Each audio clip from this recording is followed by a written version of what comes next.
स्वागत है आप सभी का मेरे YouTube channel learning never harms में। हमने हमारी पिछली वीडियो में किया था ग्लोब, लैटिट्यूड एंड लॉन्गिट्यूड यानी कि अक्षांश और देशांतर रेखाओं के बारे में।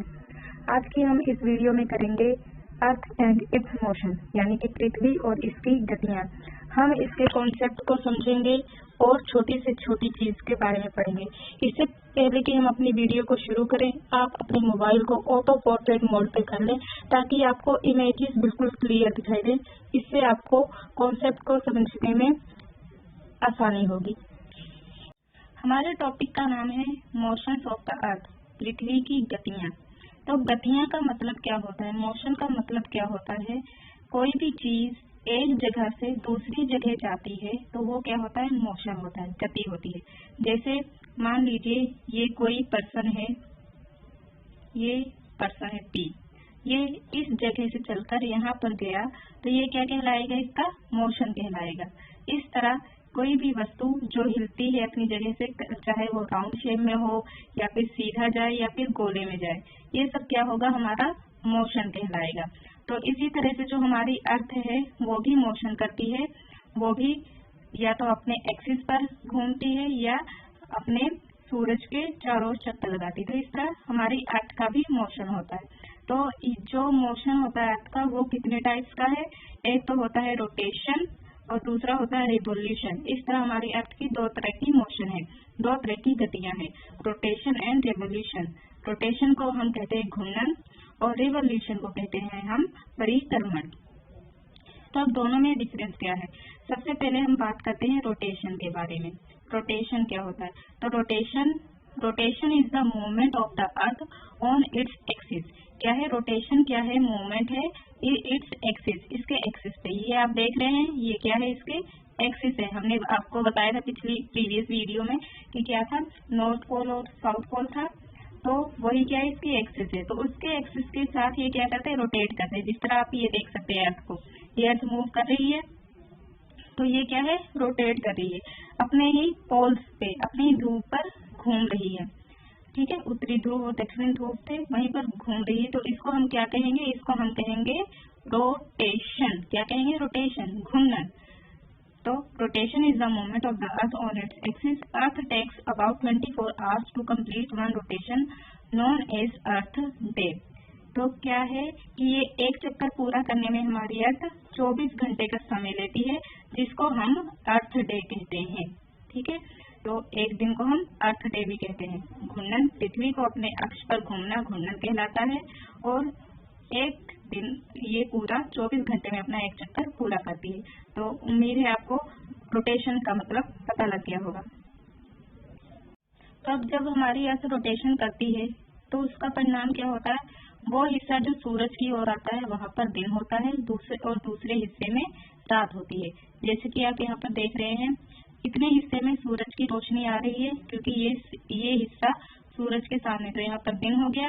और दूसरा हिस्सा जो ये वाला है, यहाँ पर सूरज की रोशनी नहीं पड़ रही क्योंकि ये पीछे वाली साइड पर है, तो यहाँ पर क्या हुआ, रात हो गया। इसी तरह दिन और रात किस वजह से बनते हैं, अर्थ के रोटेशन की वजह से बनते हैं। वो अपने इन एक्सिस के ऊपर ही जो चक्कर लगा रही होती है, उसी की वजह से हमारे दिन और रात बनते हैं। तो अब हम देखेंगे सर्कल ऑफ इल्यूमिनेशन और प्रदीप्ति वृत्त क्या होता है। अभी मैंने आपको पहले दिखाया कि जब हमारी अर्थ रोटेट करती है तो क्या होता है, एक और दिन और दूसरी तरफ रात होता है।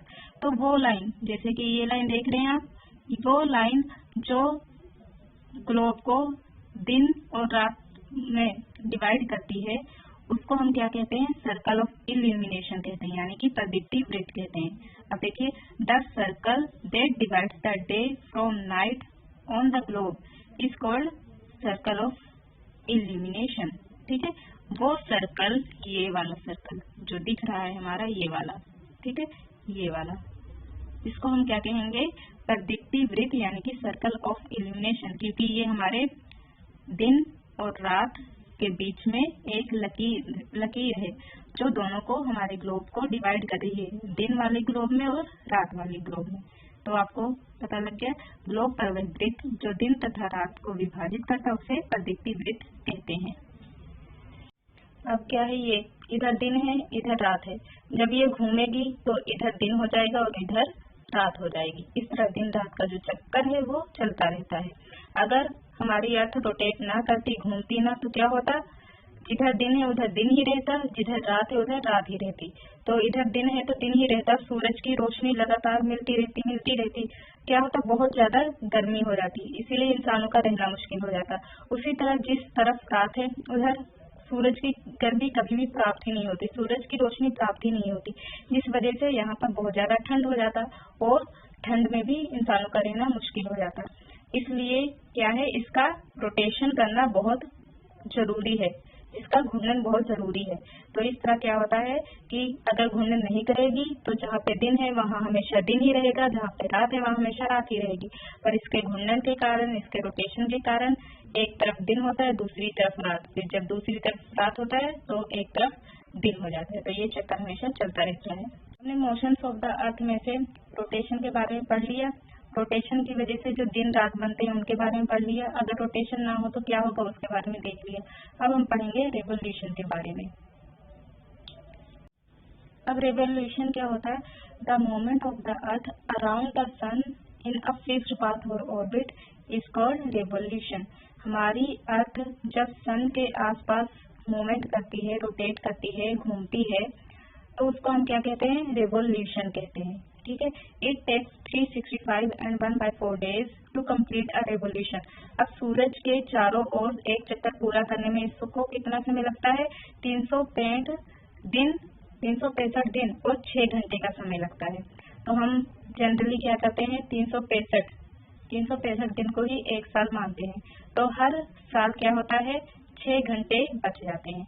तो 6 घंटे 4 बार बचेंगे तो क्या होगा, 6 प्लस 6 प्लस 6 प्लस 6, 6 12, 12 6 18 और 18 6 24 बन गए।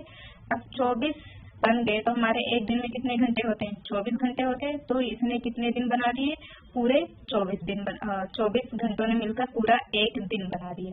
तो इस तरह हर चौथे साल क्या होगा, एक दिन बढ़ जाएगा। तो वो जो एक दिन बढ़ जाता है उसको हम क्या करते हैं, फेब के मंथ में ऐड कर देते हैं। ठीक है, हमारा फरवरी का महीना कितने दिनों का होता है, 28 दिनों का होता है, राइट, 28 दिनों का होता है। बट हर 4 साल बाद क्या होता है, हमारा फरवरी का मंथ 29 दिन का हो जाता है। तो वो जो एक दिन 4 साल बाद बढ़ा होता है वो हम फरवरी के मंथ में ऐड कर देते हैं, जिसकी वजह से वो 29 दिन का हो जाता है। ठीक है, और इस साल को हम क्या कहते हैं, लीप ईयर, जिसमें 365 की बजाय कितने दिन हो जाते हैं, 366 दिन हो जाते हैं। कितने दिन, 366 दिन। ठीक है, इसी को हम क्या कहते हैं, लीप ईयर कहते हैं। तो आपको पता लग गया होगा परिक्रमण किसे कहते हैं। सूर्य के चारों ओर एक स्थिर कक्ष में पृथ्वी की गति को परिक्रमण कहते हैं। पृथ्वी सूर्य के चारों ओर एक चक्कर 365 से 1/4 दिनों में पूरा करती है और हर साल 1/4 दिन बच जाता है, यानी कि 6 घंटे बच जाते हैं, जो 4 साल बाद एक दिन बन जाता है। ये साल लीप का साल कहलाता है, जिसमें 366 दिन होते हैं। ठीक है, इस तरह लीप का साल कौन सा होता है, जिसमें 366 दिन होते हैं। क्यों होते हैं, क्योंकि हर साल 6 क्या होते हैं, घंटे बचते रहते हैं, जो 4 साल बाद एक दिन पूरा हो जाता है। और उस एक दिन को हम फेब के मंथ में ऐड कर देते हैं, जिसकी वजह से क्या होता है, फेब का मंथ 29 दिन का हो जाता है और वो हमारा लीप का साल कहलाता है। तो ये होता है हमारा रिवोल्यूशन। रिवोल्यूशन क्या है, जब हमारी अर्थ सूरज की ओर रोटेट करती है। ये देखो, ये सूरज की ओर चक्कर लगा रही है, ये है हमारा रिवोल्यूशन। एक बार और ध्यान से देख लीजिए कि रोटेशन और रिवोल्यूशन में क्या डिफरेंस है। रोटेशन हमारा क्या है, ये है हमारा रोटेशन, जो अपने एक्सिस पे घूम रही है, इसको हम घूर्णन कहते हैं। और ये है हमारा रिवोल्यूशन, जब ये सूरज की ओर चक्कर लगा रही है, इसको हम परिक्रमण कहते हैं। तो आपको रोटेशन और रिवोल्यूशन में डिफरेंस पता लग गया। Elliptical orbit and incline in the same direction. अब ये क्या होता है, तो एलिप्टिकल ऑर्बिट क्या होता है, ये देखो, ये जो शेप है ना हमारे ऑर्बिट का, ये हमारी अर्थ है, अलग अलग पोजीशन दिखाई गई है अलग अलग टाइम पर। तो ये जो हमारी अर्थ है वो हमारे सर के अराउंड इस तरह से रोटेट करती है। तो ये जो शेप है इसको हम कहते हैं एलिप्टिकल ऑर्बिट। ठीक है। और इंक्लिन इन द सेम डायरेक्शन का क्या मतलब है? इसका मतलब है कि जो हमारी अर्थ है सेम ही डायरेक्शन में झुकी हुई है। अब देखिए ये क्या है हमारा ईस्ट डायरेक्शन है ना, ईस्ट। तो ये हमारी अर्थ हमेशा इसी ओर झुकी रहती है। ये देखिए यहाँ पे जो डायरेक्शन है, यहाँ पे जो डायरेक्शन है, सेम ही डायरेक्शन है, हर जगह से सेम डायरेक्शन में झुकी हुई है। तो इसी को हम क्या कहते हैं? इंक्लिन इन द सेम डायरेक्शन, की हमारी अर्थ एक ही दिशा में झुकी हुई है। Inclination of the earth axis and the orbit plane. Orbit plane क्या होता है हमारा? ये जो आपको दिख रहा है डॉट डॉट नीचे, ये है हमारा ऑर्बिट प्लेन। क्या कहते हैं इसको? ऑर्बिट प्लेन कहते हैं। और हमारा जो ये नॉर्थ पोल है और ये साउथ पोल है, ये क्या है? ये 90 डिग्री, ये आपको डॉट डॉट डॉट दिख रहा है, इतना 90 डिग्री का एंगल बनाने की बजाय इस तरफ झुका हुआ है। कितना झुका हुआ है? 23 डिग्री एंड हाफ, ठीक है, 23.5 डिग्री झुका हुआ है। तो ये इस झुकाव को ही हम क्या कहते हैं? इंक्लिनेशन, ठीक है। क्या कहते हैं? इंक्लिनेशन कहते हैं इसको। ये जो झुकाव है, इतना सा जो झुकाव है ना 23 डिग्री एंड हाफ का, उसको हम क्या कहते हैं? इंक्लिनेशन कहते हैं। और इस झुकाव की वजह से हमारा जो ये है, हमारा जो एक्सिस है, ये हमारे ऑर्बिट प्लेन से कितने डिग्री का एंगल बना रहे हैं? 66 डिग्री एंड हाफ का एंगल बना रहे हैं, ठीक है। कितना? 66 एंड हाफ डिग्री झुकाव। तो आप देख सकते हैं पृथ्वी का अक्ष का झुकाव तथा कक्षीय समतल। अभी ये हिंदी मीडियम वालों के लिए है। तो कक्षीय समतल क्या होता है? ये जो है हमारा कक्षीय समतल होता है। ये है हमारा उत्तरी ध्रुव, ये है हमारा दक्षिणी ध्रुव। ये हमारे 90 डिग्री से कितना इधर है? 23.5 डिग्री, ठीक है। कितना इधर है? तो 23.5 डिग्री इधर है। इसी को हम क्या कहते हैं? पृथ्वी के अक्ष का झुकाव कहते हैं, ठीक है। अब ये झुके होने के कारण 90 डिग्री की बजाय कितने का एंगल बना रही है? इसके साथ पृथ्वी कक्षीय समतल के साथ कितना एंगल बना रही है? 66 डिग्री एंड हाफ का एंगल बना रही है। कितना? इतना 66 एंड हाफ डिग्री का कोण बना रही है। तो आपको ध्यान बस ये रखना है कि हमें याद रखना है कि हमारा अक्ष कितना झुका हुआ है? 23.5 झुका हुआ है। और हमारे कक्षीय समतल के साथ कितने का एंगल बना रहा है? कितने का कोण बना रहा है? तो 66 1/2 डिग्री का कोण बना रहा है, ठीक है। ऑर्बिट प्लेन के साथ कितने का कोण? 66 1/2 का कोण। अब हम पढ़ेंगे सीजन्स ऑफ द अर्थ के बारे में, यानी कि ऋतुओं के बारे में। हमने देखा था कि हमारी जो अर्थ थी वो क्या करती है? वो सूरज के चारों ओर चक्कर काटती रहती है, ठीक है। तो इस चक्कर काटने की वजह से क्या होता है? सीजन्स बनते हैं, कई मौसम बनते हैं। तो मेन कौन से मौसम होते हैं? Summer, winter, autumn and spring, जिसे हम क्या कहते हैं? गर्मी, सर्दी, शरद ऋतु, या फिर आप पतझड़ भी कह सकते हैं, और बसंत। ये हमारे 4 मेन सीजन्स हैं। अब ये बनते क्यों हैं? तो देखिए क्या है, ये अलग अलग टाइम पे हमारी अर्थ की पोजीशन दिखाई गई है। सबसे पहले आपको क्या दिखाया गया है? ये है हमारा विंटर सीजन। अब विंटर सीजन क्या है? पहले तो तारीख देखो क्या है? 22 दिसंबर। अब 22 दिसंबर, आप देखो दिसंबर के मंथ में हमारे देश में क्या होता है? सर्दी होती है, ठीक है। अब सर्दी होती क्यों है? आप देखो हमारा जो इंडिया है वो कहाँ पे है? नॉर्दर्न हेमिस्फीयर में। मैंने बताया था ना आपको, ये हमारा इक्वेटर था और हमारी अर्थ क्या थी? इस वाले स्फीयर में थी, यहाँ पर नहीं थी। तो हम कौन से स्फीयर में है? नॉर्दर्न हेमिस्फीयर में है। तो अब ये ऊपर वाला भाग क्या है? नॉर्दर्न हेमिस्फीयर है। तो आप देखिए जो सन की जो रेज है परपेंडिकुलर पड़ रही है, ये जो ऐसी रेज जा रही है ना, इसे हम कहते हैं परपेंडिकुलर पड़ रही है। इसकी वजह से क्या है? ज्यादा एरिया को कैप्चर कर रही है। बट क्या है, आप ये देख सकते हैं ऊपर ये हमारा पोल दिख रहा है, ये छोटा सा, यहाँ के एरिया पे जो सन की लाइट से वो पहुंच नहीं रही है, ठीक है। मतलब कि नॉर्थ पोल के पूरा यहाँ तक लाइट नहीं जा पा रही। अगर मैं ये बना लूँ नॉर्थ पोल, ये हमारा सदर्न हेमिस्फीयर है, ये हमारा नॉर्दर्न हेमिस्फीयर। तो नॉर्दर्न हेमिस्फीयर में पूरे भाग में लाइट्स नहीं जा रही, जिसकी अगर पूरे एरिया में लाइट्स नहीं जाएंगी तो क्या होगा? सूरज की तपश कम हो जाएगी, गर्मी कम हो जाएगी, जिसकी वजह से नॉर्दर्न हेमिस्फीयर में सर्दी का मौसम होगा। इसके उल्ट आप देखिए नीचे की ओर सदर्न हेमिस्फीयर में आपको दिखेगा कि हमारा पोल जो है ये हमारे एक्सिस दिख रहे हैं आपको। एक्सिस की दूसरी ओर भी लाइट जा रही है, ठीक है। सिर्फ इसी पोर्शन में नहीं है लाइट, दूसरी ओर भी है। तो यहाँ पर क्या हुआ कि लाइट ज्यादा एरिया को कैप्चर कर रही है सदर्न हेमिस्फीयर में, इसलिए सदर्न हेमिस्फीयर में क्या होगा, सर्दी होगी। तो हमेशा क्या होगा, नॉर्थ हेमिस्फीयर में अगर गर्मी है तो यहाँ पर सर्दी होगी, अगर यहाँ पर सर्दी है तो यहाँ पर गर्मी होगी। हमेशा इनका जो मौसम होगा वो उल्टा ही चलेगा, ठीक है।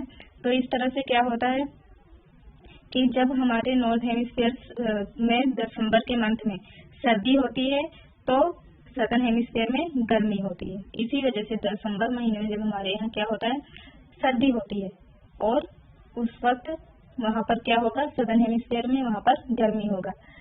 क्या आपको पता है क्रिसमस, हम क्रिसमस कब सेलिब्रेट करते हैं, दिसंबर के मंथ में।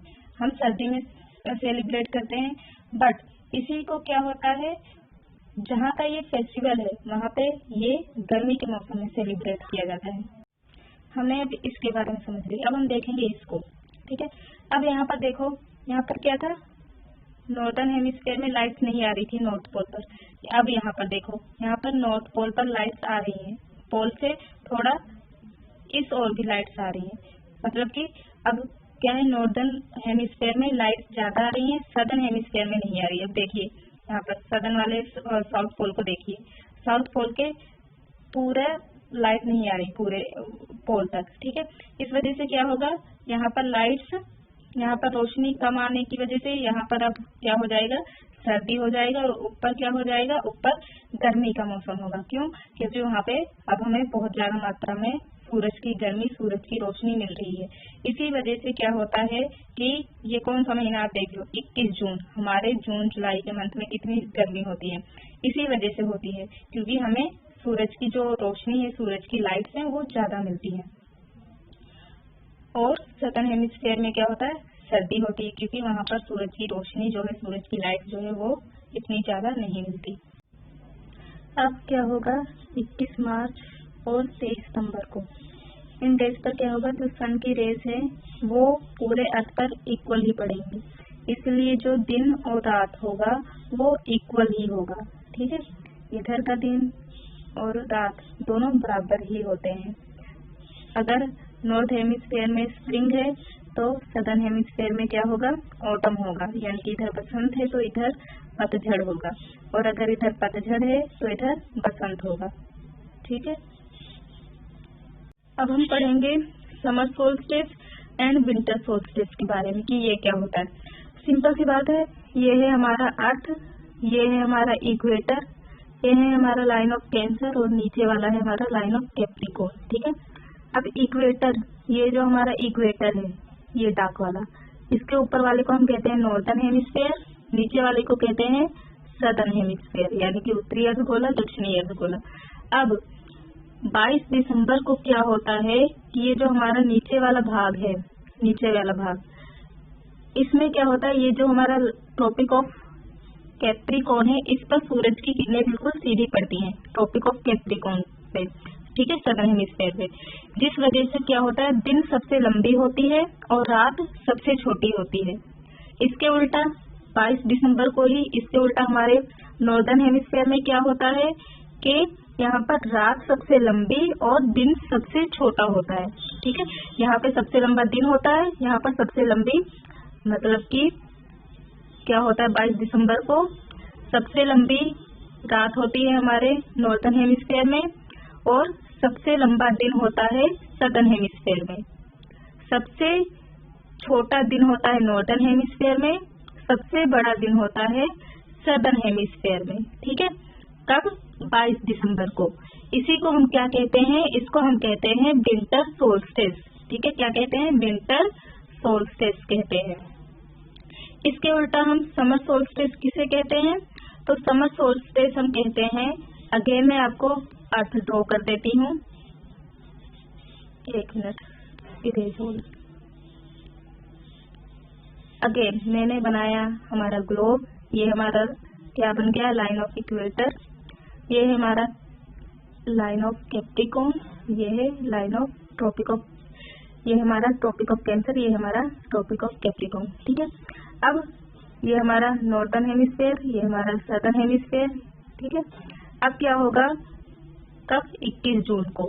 21 जून को क्या होगा कि जो सन की रेज है वो यहाँ पर यानी कि हमारे टॉपिक ऑफ कैंसर पर बिल्कुल डायरेक्ट पड़ेंगे, जिसकी वजह से दिन सबसे लंबा होगा। ठीक है, अब क्या हुआ कि ऊपर दिन सबसे लंबा हो गया, नीचे दिन सबसे छोटा हो गया, रात सबसे छोटी हो गई, रात सबसे लंबी हो गई। ठीक है, क्या हुआ? नॉर्दर्न हेमिस्फीयर में दिन सबसे लंबा, रात सबसे छोटी होगी। सदर्न हेमिस्फीयर में दिन सबसे छोटा, रात सबसे लंबी होगी। तो इस पोजीशन को हम क्या कहते हैं? समर सोल्स्टिस कहते हैं। ठीक है, आई होप आपको अभी समझ लग गया होगा कि समर सोल्स्टिस और विंटर सोल्स्टिस क्या होता है। तो हम हिंदी में देख लेते हैं 22 दिसंबर। ठीक है, 22 दिसंबर अभी इसी की बात हो रही है। ठीक है, 22 दिसंबर को दक्षिणी गोलार्ध यानी कि कौन से गोलार्ध? इस वाले में। दक्षिणी गोलार्ध में लंबे दिन तथा छोटी रात वाली ग्रीष्म ऋतु होती है। ठीक है, लंबे दिन मतलब बड़े दिन होते हैं क्योंकि सूरज की रोशनी ज्यादा आ रही है। छोटे दिन वाली ग्रीष्म ऋतु होती है, गर्मी की सीजन होती है। इसके ठीक विपरीत स्थिति उत्तरी गोलार्ध में होता है, मतलब इसकी उल्टा। यहाँ पे गर्मी होती है तो यहाँ पर सर्दी होती है। इस स्थिति को हम दक्षिणी अयनात कहते हैं। इसको हम हिंदी में क्या कहते हैं? दक्षिणी अयनात कहते हैं। ठीक है, विंटर सोल्स्टिस को हम हिंदी में दक्षिणी अयनात कहते हैं और समर सोल्स्टिस को हम क्या कहते हैं? उत्तरी अयनात कहते हैं। ठीक है, इसी तरह 21 जून को उत्तरी गोलार्ध में क्या होता है? सबसे लंबा दिन तथा सबसे छोटी रात होती है। इस अवस्था को हम उत्तर अयनात कहते हैं। हमने ये तो देख लिया कि 21 जून और 22 दिसंबर को क्या होता है। अब हम क्या देखेंगे? 21 मार्च और 23 सितंबर को क्या होता है। तो देखो, on 23 September it is autumn season in the northern hemisphere and spring season in the southern hemisphere. The opposite is the case on 21 मार्च। ठीक है, इसके उल्टा केस क्या होता है? 21 मार्च का होता है। When it is spring in the northern hemisphere and autumn in the southern hemisphere। अब क्या होता है कि 21 मार्च को, ठीक है, 21 मार्च को क्या होगा? अब देखो, ये सदर्न हेमिस्फीयर वाला हिस्सा क्या है? सन की ओर है। ठीक है, सदर्न हेमिस्फीयर वाला। इस वजह से क्या होगा? यहाँ पे पतझड़ का मौसम होगा यानी कि ऑटम सीजन होगा। दूसरा हिस्सा नॉर्थ हेमिस्फीयर में क्या है? स्प्रिंग का सीजन होगा। ठीक है, अब ये मंथ कौन सा? 21 मार्च। 21 मार्च, तो 21 मार्च को हमारे देश में क्या सीजन होता है? बसंत का ऋतु होता है। ठीक है, जब नए नए पत्ते पेड़ पौधों पर आते हैं वो होता है बसंत का सीजन। इसी तरह जब 23 सितंबर होगा, 23 सितंबर, ठीक है, उस वक्त क्या होगा? अब देखो, नॉर्दर्न हेमिस्फीयर क्या है हमारा? वो सन की ओर है। तो नॉर्दर्न हेमिस्फीयर में क्या होगा? ऑटम का सीजन होगा। और जो नीचे वाला सदर्न हेमिस्फीयर है वहाँ पर क्या सीजन होगा? वहाँ पर स्प्रिंग का सीजन होगा। हिंदी मीडियम वाले भी देख लें कि क्या है। 23 सितंबर को उत्तरी गोलार्ध में शरद ऋतु होती है। ठीक है, 23 सितंबर हमारा कहाँ है? यहाँ पर है। ठीक है, उत्तरी गोलार्ध हमारा सन की ओर है, इसलिए यहाँ पे क्या होगा? यहाँ पे शरद ऋतु होगी। ठीक है, जबकि दक्षिणी गोलार्ध में वसंत ऋतु होगी। दक्षिणी हमारा दूसरी ओर है तो यहाँ पे क्या होगा? वसंत ऋतु होगी। इधर पतझड़ होगा, इधर बसंत का मौसम होगा। ठीक है, इस तरह 21 मार्च को क्या होगा? 21 मार्च को आप देखें, जो नॉर्थ पोल ऊपर है इसलिए वहाँ पे क्या होगा? बसंत का, और नीचे शरद ऋतु होगा। ठीक है, अब इक्विनॉक्स यानी कि विषुव क्या होता है? तो हमने देखा 21 मार्च और 23 सितंबर, इन दो दिनों में क्या होता है कि जो सन की रेज हैं वो इक्वेटर पे, ठीक है, इक्वेटर, ये जो हमारा इक्वेटर है इसके ऊपर डायरेक्ट पड़ती है। तो इस वजह से क्या होता है? जो दिन और रात नॉर्दर्न हेमिस्फीयर और सदर्न हेमिस्फीयर में जो दिन और रात हैं वो इक्वल होते हैं। बाकी डेज पे क्या होता है? या तो नॉर्दर्न हेमिस्फीयर में दिन बड़ा होगा या फिर सदर्न हेमिस्फीयर में दिन बड़ा होगा। मतलब दोनों जगह में से एक जगह दिन बड़ा होगा, रात छोटी होगी, दूसरी जगह रात बड़ी होगी, दिन छोटा होगा। ठीक है, ये डिफरेंस चलता रहता है। बट क्या होता है?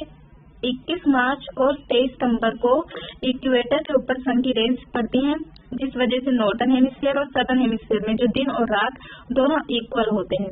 तो इसी वजह से इसको हम क्या कहते हैं? इक्विनॉक्स यानी कि विषुव कहते हैं। ठीक है, 21 मार्च एवं 23 सितंबर को सूर्य की किरणें विषुवत यानी कि भूमध्य रेखा पर सीधी पड़ती हैं, इसलिए पूरी पृथ्वी पर दिन एवं रात बराबर होते। इस स्थिति को हम विषुव कहते हैं। ठीक है, इसी के साथ हमारा टॉपिक आज का कंप्लीट होता है। मैंने आपसे छोटी से छोटी चीज डिस्कस की है, आपको कॉन्सेप्ट समझाने की कोशिश की है। तो अब मैं देखना चाहूंगी कि आपको कितना समझ आया। तो मैं आपसे कुछ क्वेश्चंस पूछ रही हूँ जिनका जवाब आप नीचे कमेंट बॉक्स में देखिए। The movement of the earth around the sun is known as rotation, revolution और इंक्लिनेशन। आपको बताना है कि क्या होता है। Direct rays of the sun fall on the equator on, जो सन की रेज हैं इक्वेटर पे किस दिन डायरेक्ट पड़ती हैं? 21 मार्च, 21 जून या 22 दिसंबर। उसके बाद Christmas is celebrated in summer in, summer के मौसम में क्रिसमस कौन से देश में सेलिब्रेट किया जाता है? Japan, India, Australia. Cycle of the season is caused due to, जो सीजन का चक्कर है वो किस वजह से चलता है? रोटेशन, रिवोल्यूशन और ग्रेविटेशन। हिंदी मीडियम वालों के लिए क्वेश्चन है, पृथ्वी की सूर्य के चारों ओर की गति को कहा जाता है घूर्णन, परिक्रमण, झुकाव। सूर्य की सीधी किरणें विषुवत पर किस दिन पड़ती हैं? 21 मार्च, 21 जून, 22 दिसंबर। गर्मी के क्रिसमस का पर्व कहाँ मनाया जाता है? Japan, Bharat, Australia. ऋतुओं में परिवर्तन पृथ्वी की किस गति के कारण होता है? घूर्णन, परिक्रमण या गुरुत्वाकर्षण। तो इन सब का जवाब आप कमेंट बॉक्स में देंगे। तो हमारा टॉपिक खत्म हो चुका है। मुझे पूरी उम्मीद है कि आपको ये टॉपिक समझ में आया होगा, आपको कॉन्सेप्ट समझ में आए होंगे। तो अगर आपको ये वीडियो अच्छी लगी तो एक लाइक कीजिए और मेरे चैनल को सब्सक्राइब कीजिए। साथ ही साथ बेल आइकन को भी दबाइए ताकि मैं जब भी अपनी न्यू वीडियोस अपलोड करूँ तो आपको नोटिफिकेशन मिल सके।